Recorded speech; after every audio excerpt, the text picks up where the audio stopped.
Picture this. You're driving through Lancaster County, Pennsylvania, Hmm. like beautiful rolling farmland, and then suddenly a horse-drawn buggy.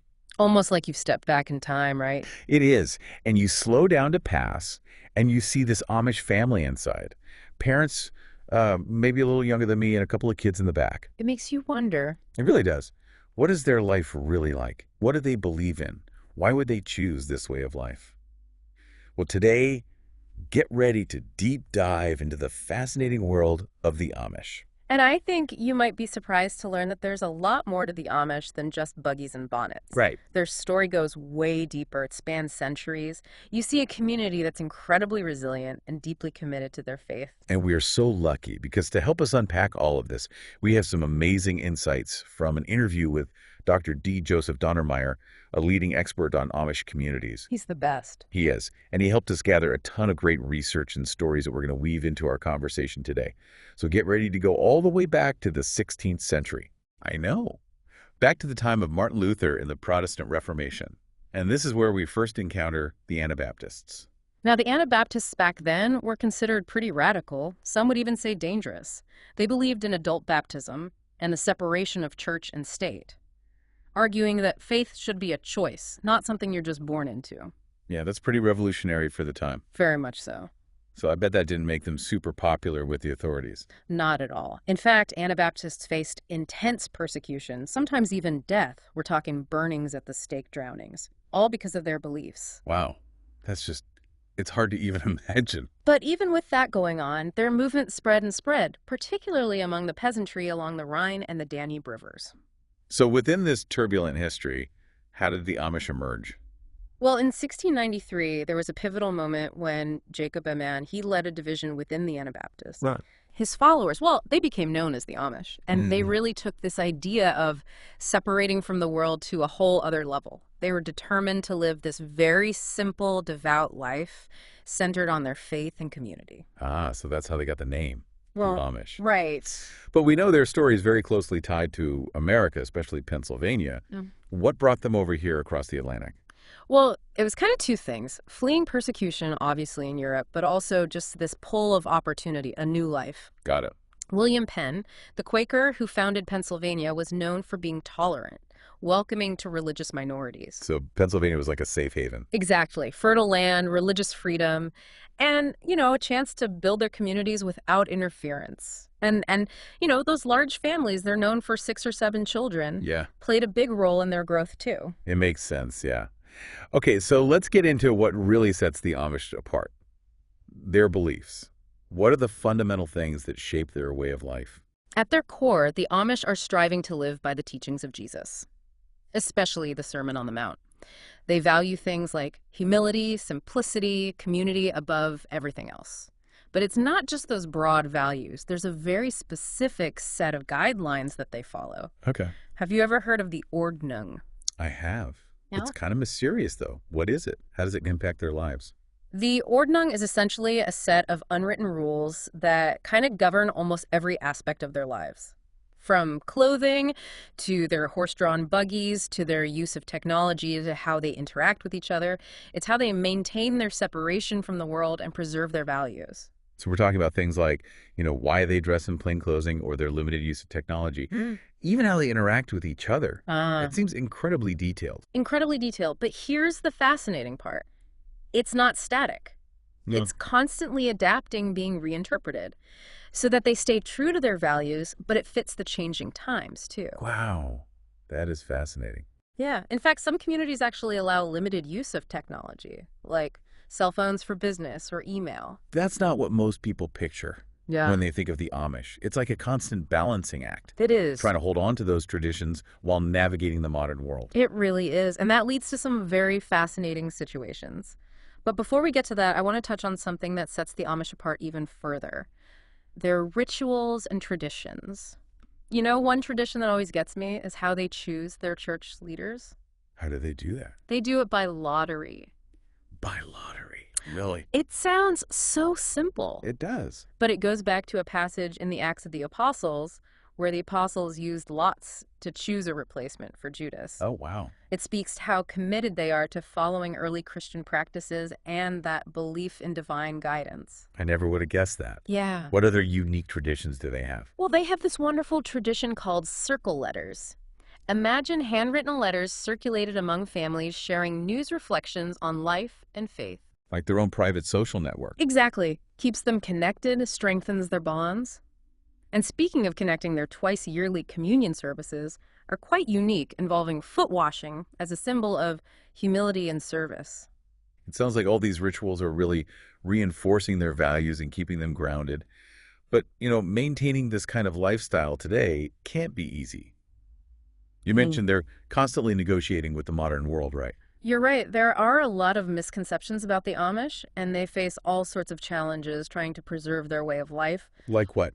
For example, a lot of people think they don't pay taxes. Do they? They do. Okay. They pay property taxes and other taxes just like everyone else. They are exempt from Social Security, but that's because their communities take care of their own elderly and needy. So it's a different system, It is. but it works for them. Yeah.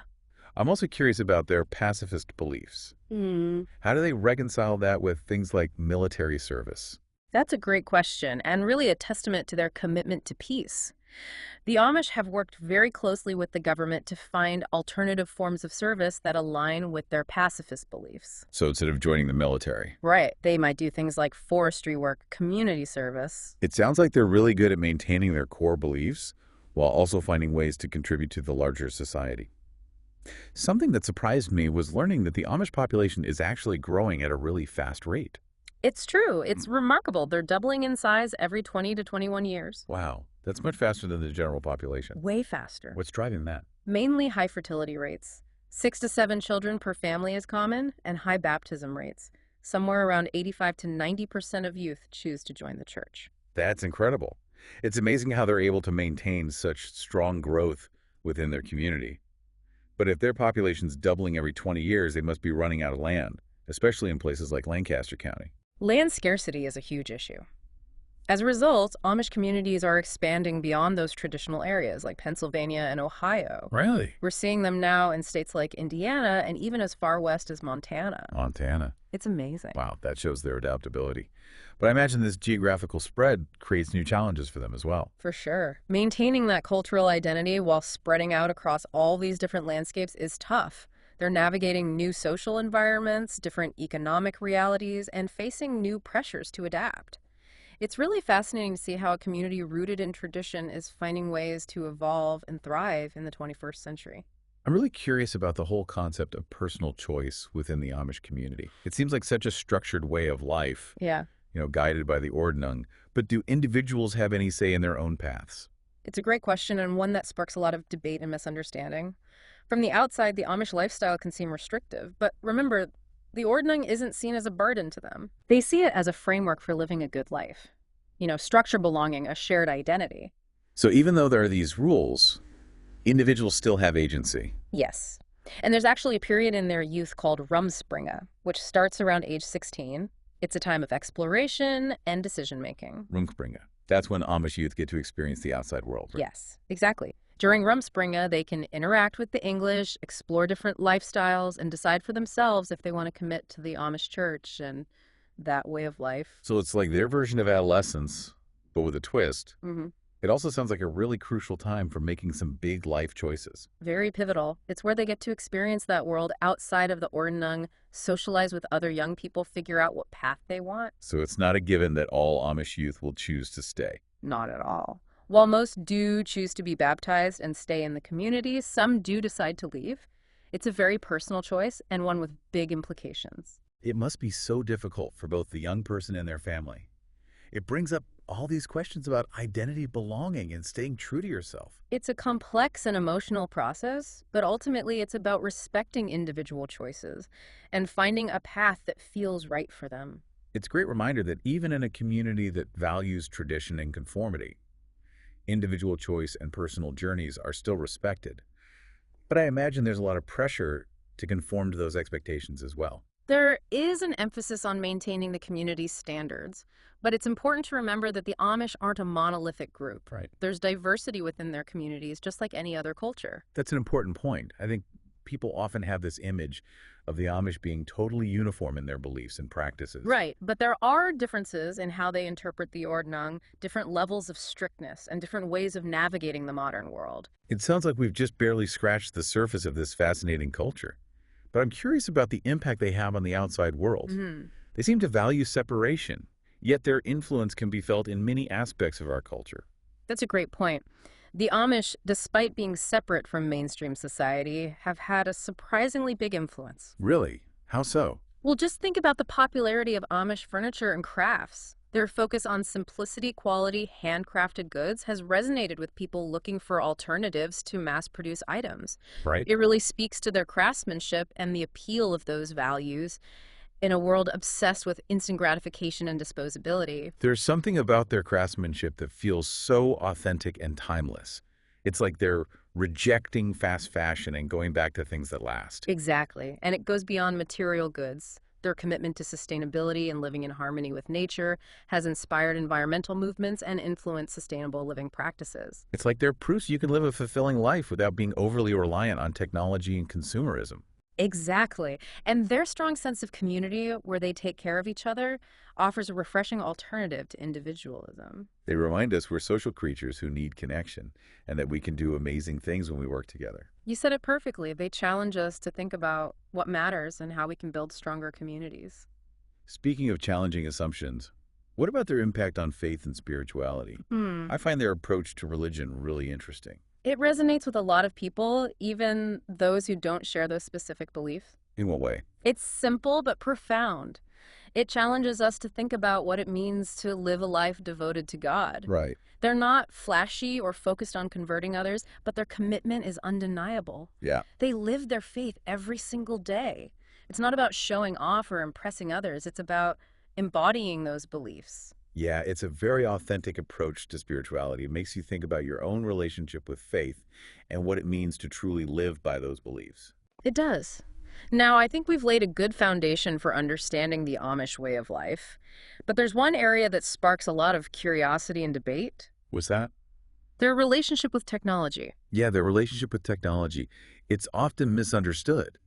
It's easy to assume they reject all modern technology, but is it really that simple? It's much more nuanced. They're making deliberate choices based on their values and carefully considering technology's impact on their community and way of life.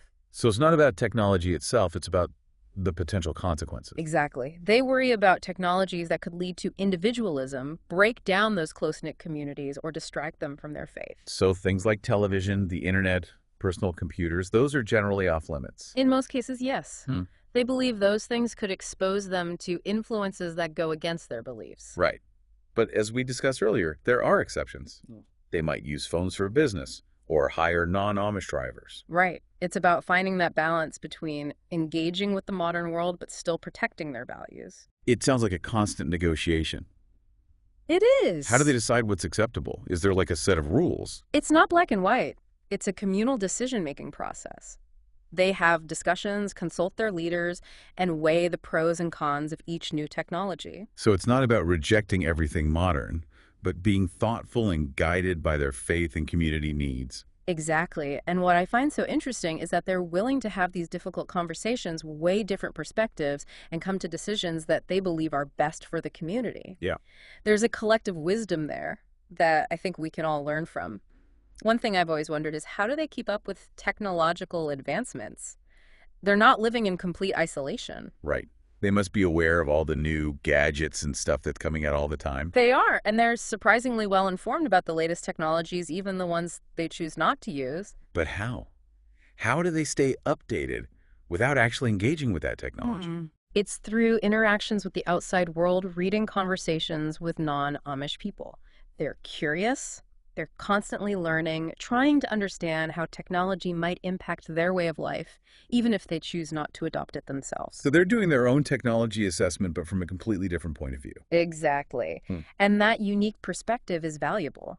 They make us question our own assumptions about technology, consider the consequences of our dependence, and be more intentional about how we use it. Like a living experiment in mindful technology use. You could say that. Now, one technology that often comes up is electricity. Right, Most of us take it for granted, but they generally don't use it in their homes. right. They avoid connecting to the power grid because they believe it would make them too dependent on the outside world and could open the door to technologies that go against their values. So no lights, appliances, internet. Generally, no.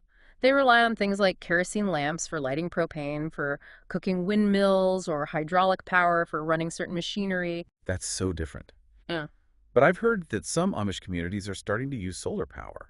That's true. Yeah. Solar power is becoming more popular, especially in communities that are more open to certain technologies. What's driving that shift? Well, they see solar power as more sustainable and self-sufficient.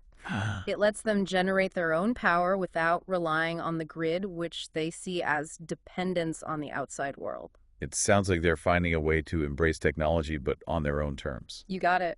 It's a great example of how they adapt and evolve, integrating technologies that fit with their principles while still holding on to their core beliefs. Speaking of adapting, what about cars? They generally avoid using cars. Their main transportation is the horse-drawn buggy, which is more than just a practical choice. Yeah. It's a symbol of their commitment to a slower pace of life, their separation from the modern world. It's a powerful symbol of their identity and values. It must be a completely different experience. Yeah. Slower, more connected to nature. Absolutely. And even their use of phones, which we talked about earlier, is very different. The shared phones in a central location. Yes. Why is that?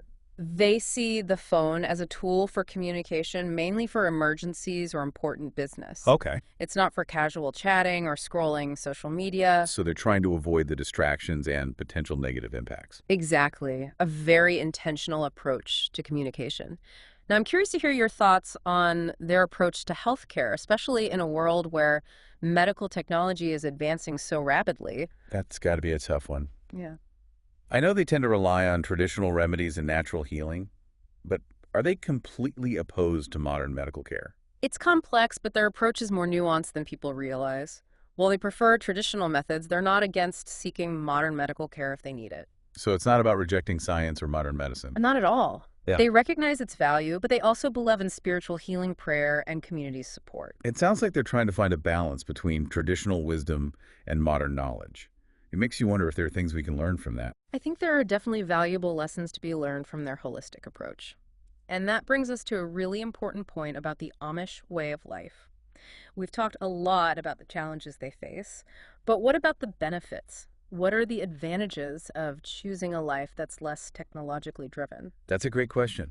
Could their choices actually hold the key to a more balanced, fulfilling life, even for those of us who aren't Amish? It's a fascinating question and one that we should explore. Let's delve into that in more detail in part 3 of our deep dive. You know, I think a lot of people see the Amish way of life as being full of limitations. Right. But what if those limitations are actually like their secret weapon? Oh, like that. What if their less technologically driven lifestyle actually has some advantages, some Sure. benefits that we don't even realize? It's definitely a perspective worth considering. What seems restrictive from the outside can be a source of strength, resilience, even some unexpected benefits. Okay, I'm intrigued. Tell me more. Let's start with the mental and emotional benefits of unplugging. By limiting their exposure to screens, digital distractions, all that constant information, the Amish cultivate a sense of peace and tranquility that's really rare these days. It's like they're living in a permanent digital detox. Exactly. No Right. notifications, no doom scrolling, no FOMO. Right. And that allows them to be more present, more engaged with their surroundings, and more connected to their community and nature. It's true. Sometimes less is more. What other advantages do you see? Their emphasis on face-to-face interactions. Oh, yeah. They spend more time talking, sharing stories, working together, just being present with each other. It sounds like they're living in a world where community is still at the center of everything, It is. which is so different from the isolation that so many people feel these days. It is. And those strong social bonds provide a sense of belonging, support, and purpose that's often missing in our individualistic society. You know, it makes you realize that even though technology connects us in some ways, it can also isolate us in others. For sure. Maybe the Amish are onto something Mm-hmm. with those real-world connections. I think so. Now let's talk about something a bit more tangible, their physical health. The Amish, with their active lifestyles, home-cooked meals, and limited processed foods tend to be healthier. Makes sense. They're getting exercise, fresh air, good food. Exactly. It's a recipe for good health. Right. They're not sitting at desks all day or snacking on junk food. They're working outdoors, growing their own food, staying active. It's like they're living a blueprint for a healthy lifestyle. Hmm. And, you know, they don't use cars, they walk or use buggies. Right. They're getting their steps in. They are. Now, something else that's interesting is their approach to work. Okay. They have a different relationship with work than most of us do. I've noticed that. It's not just a way to make money for them. Right. For the Amish, work is tied to their faith, their values, their relationships. It gives them purpose, satisfaction. It's community building. It's not separate from their lives. It's part of who they are. Exactly. I think a lot of people struggle with finding meaning in their work these days. They do. The Amish show us that work can be fulfilling and connect us to others. And speaking of connection, their community extends to helping each other. Yeah. They're resourceful and practical. Yeah. They fix things and make do with what they have. Right. They're not just going to throw something away and buy a new one. No, It's like they were DIY and upcycling before it was cool. exactly. And those skills are becoming more and more important as we deal with things like climate change and limited resources. It's true. We can definitely learn from their sustainability. For sure. It's about appreciating what we have, fixing what's broken, and reusing things. They show us that we don't always need the latest and greatest to be happy. Now, what about their connection to nature? Through farming, gardening, and just being outside every day, the Amish have this deep respect for the earth. Yeah, you can see it in everything they do. Right. It's like they live in harmony with nature. And that connection gives them such an appreciation for its beauty and rhythms. It does, which Yeah. is something many of us have lost. Yeah, especially those of us living in cities and spending so much time indoors. Right. It's a good reminder that we're all connected to this planet. We are. Now, let's talk about something that we don't talk about enough these days. What's that? Contentment. The Amish don't seem to be driven by the same consumerist impulses that we are.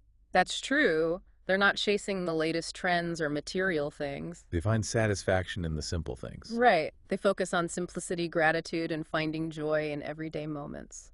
It's a powerful message in a world that tells us happiness comes from having stuff. It is. They're showing us that true happiness comes from aligning with our values, having good relationships, and finding fulfillment in our work. It's like they've figured out the secret to a more authentic kind of happiness. Maybe they have. They show us that contentment isn't about having more, but appreciating what we have and finding joy in the present moment. Their way of life really challenges us to rethink our priorities Oh. and what we consider success. It reminds us that sometimes the best things are the simplest things, like spending time with loved ones, being in nature, working with our hands, finding meaning in our everyday lives. You said it perfectly. The Amish, even with their differences and challenges, offer valuable lessons about living a good life in a world that's always pushing us to do more, have more, be more. It's been amazing exploring the Amish way of life and uncovering all these hidden gems of wisdom. I feel like I've gained a whole new perspective, not just on the Amish, but on my own life too. I agree. It's a good reminder that we can learn a lot from people who live differently from us, who make us question our assumptions, and who offer different ways of seeing the world. So thank you for joining us on this deep dive into the world of the Amish. We hope you found it as enlightening and thought-provoking as we did. We encourage you to keep exploring, keep asking questions, challenge your own views, and be open to learning from unexpected places. Because that's what life is all about. Learning, growing, and understanding ourselves and the world better. Until next time, keep diving deep.